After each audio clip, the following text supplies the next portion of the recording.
Masyarakat dari 3 kampung ini yang hadir hanya ini. Satu dari kami, jangan berkecil hati. Kenapa? Karena yang mampu, yang dipilih oleh Allah tidak banyak. Karena dikatakan oleh Sayyidina Ali karamallahu wajhah, itu ada kitabnya, itu tidak saya naikkan ke atas panggung ini. Kalau ada orang nanya, oh ya kita pi, numo dulu tengkuni, wah kita pi. Apa tertulis di situ? Qala Aliyu karamallahu wajhah, berkata sahabat Nabi yang bernamakan Sayyidina Ali. Apa beliau katakan? Man azama maulidan Nabi sallallahu alaihi wasallam. Siapapun manusia yang ikhlas hatinya, yang mau mengagungkan kelahiran Rasulullah, mau membesarkan, bukan hanya mau datang, bukan hanya mau hadir, wa kana sababan li qiraatihi, tetapi dia sebagai sebab terjadinya maulid Nabi. Kenapa menjadi sebab? Karena kalau bukan ada panitia, insya Allah tidak berjalan acara ini. Berarti panitia itu merupakan sebab pelopor utama terlaksananya maulid Nabi Muhammad SAW. Mereka yang sudah bersusah payah membuat panggung ini, mereka yang sudah bersusah payah membentangkan tikar sehingga kita bisa duduk, mereka yang sudah membuat segala pernak-pernik ini, mereka yang telah memperbaiki sound system, membesarkan suara sehingga kita bisa mendengarkan kisah Rasulullah.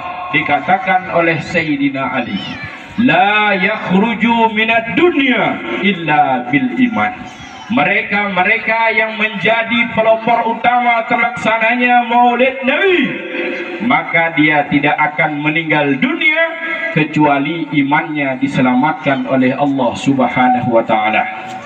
Bukan hanya imannya yang diselamatkan oleh Allah, kata Sayyidina Ali, wa yadkhulul jannata bighairi hisab, Allah masukkan dia ke dalam surga tanpa ada dihisab, berdebrus langsung one sure. Kalau begitu kira-kira kalau misalkan semua jadi panitia, bukan hanya ketua, sekretaris, bendahara, ikengok mehen kita jadi panitia. Maka kalau hari ini maulid kita hanya beberapa orang panitia, tahun depan semua kita jadi panitia.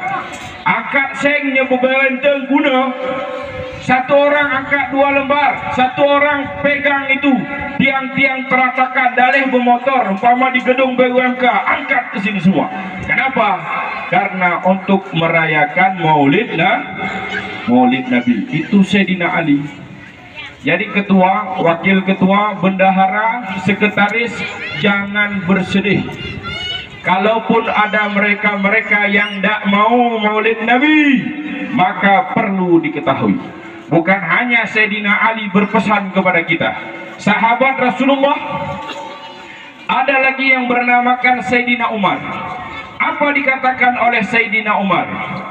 Man azama maulidan Nabi sallallahu alaihi wasallam faqad ahyal Islam. Siapa yang mengagungkan, siapa yang membesarkan hari kelahiran Rasulullah, maka dia seakan-akan menghidupkan agama Islam. Maka surah mukhalafahnya, surah sebalik daripada ini, orang yang tidak mau memperingati maulid Nabi, orang siocet pelit kekoletkan maulid Nabi, maka dia adalah manusia yang mahu menghancurkan Islam. Ya panitia kumah sedekah tekek, kenana sedekah dor, hari mana ini sedekah.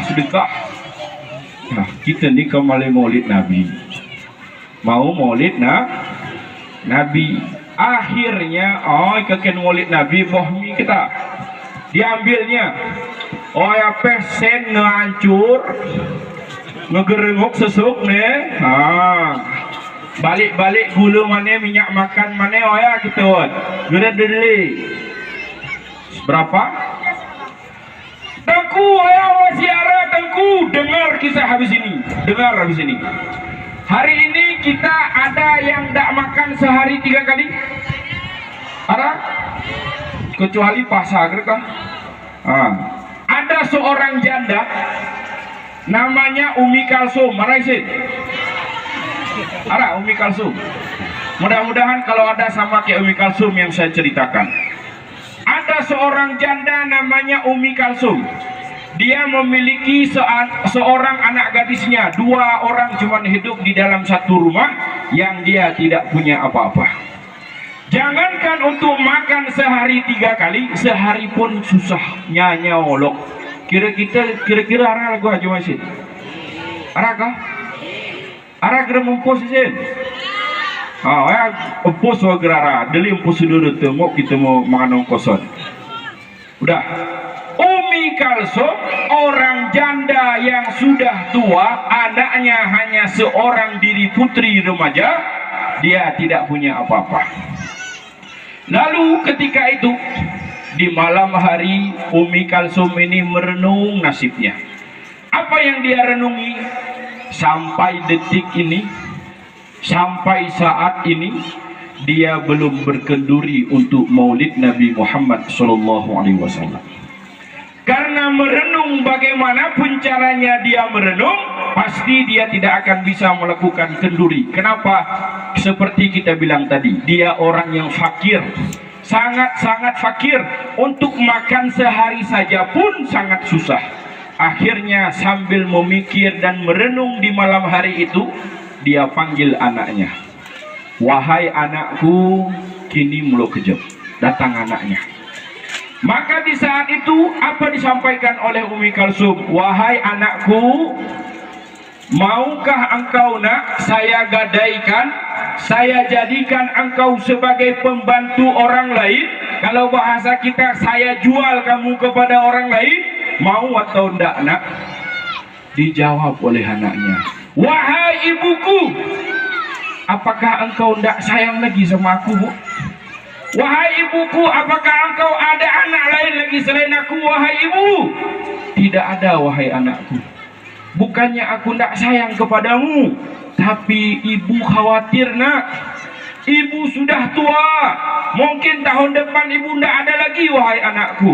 Tapi sampai saat ini, wahai anakku, ibu belum kenduri untuk Maulid Nabi, wahai anakku. Kalau engkau bersedia, kalau engkau mau, maka engkau saya gadaikan kepada saudagar yang kaya, yang ketika ada uangnya, ibu akan berkenduri, wahai anakku. Apa dijawab oleh anak yang soleh? Kalau untuk Maulid Nabi, wahai ibuku, aku rela, aku ikhlas, wahai ibuku. Akhirnya keesokan hari, berangkatlah anak dan ibu ini pergi ke saudagar yang kaya untuk dia digadaikan jadi pembantunya. Kemudian di detik terakhir mereka berjumpa antara ibu dan anaknya. Ibu dan anaknya saling berpelukan. Maka dikatakan oleh ibunya, wahai anakku, hari ini adalah hari di mana aku terakhir melihat dirimu, wahai anakku. Mungkin setelah ini aku tidak bisa lagi melihat kamu, wahai anakku. Dijawab oleh anak yang soleh, wahai ibuku, biarkan kita tidak berjumpa lagi, tapi perjumpaan kita yang terpisah hari ini karena kita mau memperingati Maulid Nabi, wahai ibuku. Jangan khawatir, wahai ibuku, nanti di hari kiamat pasti Allah mempertemukan kita dalam syafaat Nabi Muhammad SAW. Maka di saat itu berpisahlah anak dan ibunya. Umi Kalsum, dia terima uang dari saudagar kaya, orang yang sudah tua, tenaga sudah lemah, berangkat dia ke pasar beli semuanya sendiri. Belinya kini diri gerara pongi seseringi belanja dia penuh. Kalau bahasa kita turah julur becak, yang ikip barangnya. Diantar sama tukang ke rumahnya. Ketika sudah sampai di rumahnya, dia seorang diri, orang yang sudah tua, mepes bumbu ke diri, masak semuanya dia lakukan sendiri. Ketika sudah masak, sudah sore hari, dia mandi ke bahasa kita. Setelah itu dia pergi ke tetangganya ngundang. wahai saudaraku, nanti malam hadir ke rumah saya, karena saya ada kenduri sedikit untuk maulid Nabi. Diundang saudara tetangga-tetangganya. Kemudian setelah diundang, insya Allah nanti malam setelah sholat isya, saudaraku semua datang ke rumah saya. Saya ada membuat kenduri sedikit.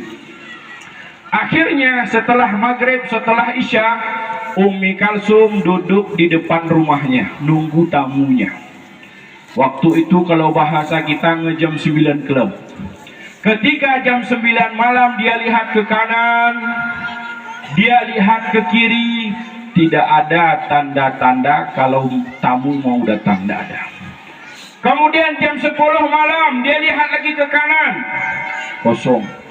Dia lihat ke kiri, tidak ada tanda-tanda tamu akan hadir.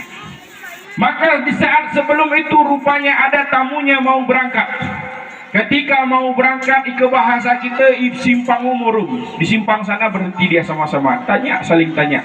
Wahai Pak Melekusi, ini malah undangan ke rumah Ummi Kalsum. Bapak nih, aku bela gua. Kamu sama juga, saya pun mau undangan ke tempat Ummi Kalsum. Jadi salah satu di antara mereka mengatakan, bukankah kita sudah lama mengenal siapa Ummi Kalsum? Bukankah dia hanya seorang fakir yang tidak memiliki apa-apa? Kalaupun dia mengadakan kenduri, paling-paling yang disuguhkan oleh Ummi Kalsum hanya air putih segelas. Ika weh putih segelas hananda leh kumah Ummi Kalsum. Yumah terus tingku pimeh niara, susu lengkap. Akhirnya sepakat mereka tidak hadir ke rumah Ummi Kalsum. Ummi Kalsum jam 11 lihat ke kanan lagi, gerara telut. Lihat ke kiri, tidak ada tanda-tanda orang datang. Akhirnya sudah jam 12 malam, dia tunggu. Perjuangannya dia gadaikan anaknya, semuanya dia lakukan sendiri. Sudah diedang, satu orang pun tidak datang. Jam 12 malam, setelah itu sudah larut malam lagi, sudah lebih jam 12 malam. Lalu dia lihat lagi ke kiri, ya Allah. Dia lihat lagi, ya Allah. Di saat itu meneteslah air mata Ummi Kalsum. Ya Allah, apakah karena aku fakir ya Allah, tidak bisa aku merayakan hari kelahiran Rasulmu ya Allah? Ya Allah, apakah aku yang tidak punya apa-apa ini tidak bisa merayakan hari lahir kekasihmu ya Allah? Menangis dengan sudah dahsyat-dahsyatnya. Ketika menangis Ummi Kalsum, di saat itu beliau bersujud, bermunajat kepada Allah. Ya Allah, apakah karena aku fakir ya Allah? Ya Allah, apakah karena aku seorang diri ya Allah? Ya Allah, apakah karena aku manusia yang sudah tua renta ini ya Allah, tidak bisa merayakan hari kekasihmu ya Allah? Maka di saat itu Ummi Kalsum meminta kepada Allah, ya Allah, nampakkan kepada saya ya Allah bagaimana besarnya hikmahnya merayakan hari lahir kekasihmu ya Allah. Lalu di saat itu tiba-tiba datang satu rombongan. Lalu di antara rombongan itu satu memberikan salam, Assalamualaikum ya Ummi Kalsum. Jangan kamu menangis, jangan kamu bersedih, angkat kepalamu. Kalau mereka tidak mau hadir memperingati hari kelahiranku, aku sendiri yang datang. Siapa yang kira-kira yang datang? Siapa yang datang? Siapa yang datang? Rasulullah. Oh ya, Ummi Kalsum jaman gede suruh Ummi Kalsum dulu nih. Kira-kira kita jual kebun kita satu rantai untuk maulid? Ada kita jual emas kita 1 gram kan maulid? Lihat Ummi Kalsum, anaknya digadaikan untuk maulid. Kita beri, oh ya wasiara, oh ya Nabi, dungo pokdo ya. Ini kan maulid waribe, kan maulid maribe. Rokok sana bungkus, silah. ikoyangok, isiot plan. Ika ken Nabi gerok. Kira-kira cocok ah? Cocok. Ini mau panas pora ini dikarenakan maulid. Kalau untuk lain tidak panas saya. Tapi kalau dibilang untuk maulid, wah siarai. Tahu tidak kita hari ini? Tubuh kita ini tubuh dari mana? Hasil kopi kita itu dari mana itu semua? Akal kita ini dari mana semuanya? Dari Muhammad. Coba kita lihat kalau tidak percaya Anda. Dalam kitab Daqaiq